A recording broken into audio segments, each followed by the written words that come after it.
Islam meyakini manusia kelak dikumpulkan di padang mahsyar untuk dimintai pertanggungjawaban atas apa yang dilakukan semasa hidup di dunia.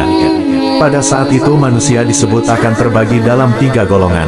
Dikumpulkannya manusia di padang mahsyar dijelaskan dalam surah Ibrahim ayat 48. Allah Subhanahu wa Ta'ala berfirman, yang artinya, yaitu, hari ketika bumi diganti dengan bumi yang lain dan demikian pula langit.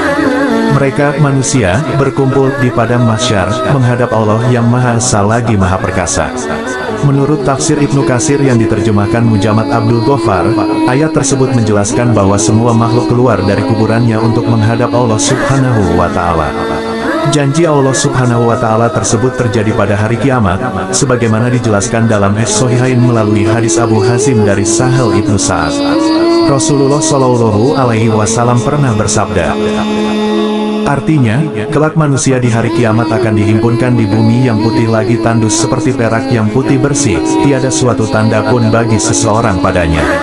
3 golongan manusia di padang mahsyar. Menurut sebuah hadis, manusia akan terbagi ke dalam 3 golongan saat dikumpulkan di padang mahsyar. Hadis ini disebutkan Imam Al-Ghazali dalam kitab Mukasyafatul Qulub yang diterjemahkan Jamaluddin. Dari Abu Hurairah radhiyallahu anhu, ia berkata, Rasulullah Shallallahu Alaihi Wasallam bersabda, pada hari kiamat, manusia dikumpulkan di padang mahsyar menjadi 3 golongan, yaitu kelompok yang berjalan berkendaraan, kelompok yang berjalan kaki, dan kelompok yang menggunakan wajahnya.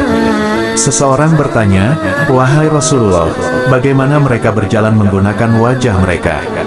Rasulullah Shallallahu Alaihi Wasallam menjawab, Dia yang menciptakan mereka berjalan menggunakan kaki, juga bisa menciptakan mereka berjalan menggunakan wajah.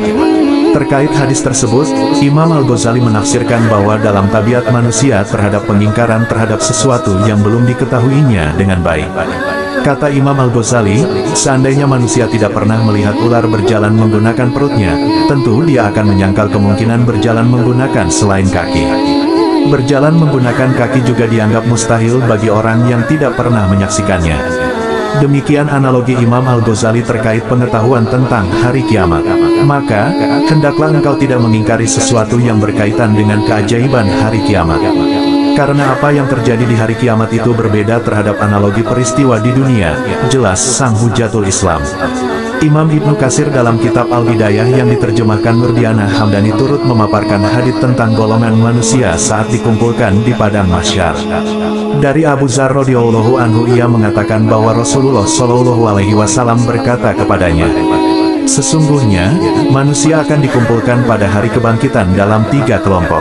1 kelompok akan diberi makan, akan diberi pakaian, dan akan diberi tunggangan. Kelompok yang lain akan berjalan dan berjuang untuk hidup. Dan para malaikat akan menyeret kelompok yang lainnya lagi dengan wajah mereka. Abu Dzar radhiyallahu anhu melanjutkan dengan bertanya, kami tahu yang 2, tetapi apa yang terjadi pada mereka yang berjalan dan berjuang untuk hidup? Nabi Shallallahu Alaihi Wasallam bersabda, Allah akan mengirimkan kematian kepada gunung-gunung, sampai tidak ada lagi gunung yang tersisa. Seseorang akan menukar kebunnya yang indah dengan seekor unta yang tidak lagi mengeluarkan susu, yang di atasnya terdapat alkatab apa yang ditempatkan pada punuk seekor unta dan di atas pengendaranya. Hadis riwayat At-Tabrani.